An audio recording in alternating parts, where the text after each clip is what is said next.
பிரித்தானியாவில் கல்வி விசா மூலம் நுழைந்து படிப்பை பாதியிலேயே கைவிட்டு அகதி அந்தஸ்து கோருபவர்களின் எண்ணிக்கையை தடுக்க அரசு புதிய கடுமையான விதிகளை அறிவித்துள்ளது. இதன் மூலம் பொறுப்பற்ற முறையில் வெளிநாட்டு மாணவர்களை சேர்க்கும் பல்கலைக்கழகங்களின் விசா உரிமங்கள் பறிக்கப்படும் என எச்சரிக்கப்பட்டுள்ளது. கடந்த சில ஆண்டுகளில் மாணவர் விசாக்கள் மூலமாக அகதி அந்தஸ்து கோருபவர்களின் எண்ணிக்கை பெருமளவு அதிகரித்திருந்தது.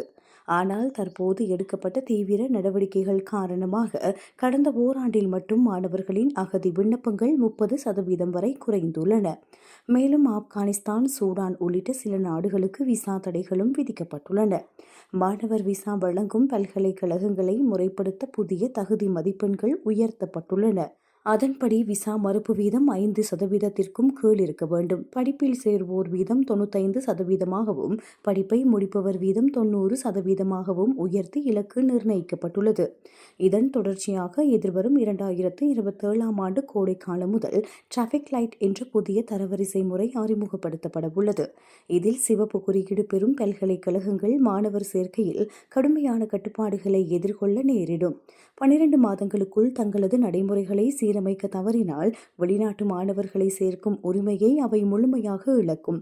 பிரிட்டன் பல்கலைக்கழகங்களின் கூட்டமைப்பு இந்த விதிகளுக்கு ஆதரவு தெரிவித்துள்ள அதே வேளையில் வெளிநாட்டு மாணவர்கள் மூலம் நாட்டிற்கு 37 பில்லியன் பவுண்டுகள் வருவாய் கிடைப்பதையும் சுட்டிக்காட்டியுள்ளது. சமீபத்திய விசா கட்டுப்பாடுகளால் பல்கலைக்கழகங்களின் வருமானம் குறைந்த வேலைவாய்ப்பு இழப்புகள் ஏற்பட்டுள்ளதால் அரசு நிலையான கொள்கைகளை கடைபிடிக்க வேண்டும் என்றும் கோரிக்கை விடுத்துள்ளது.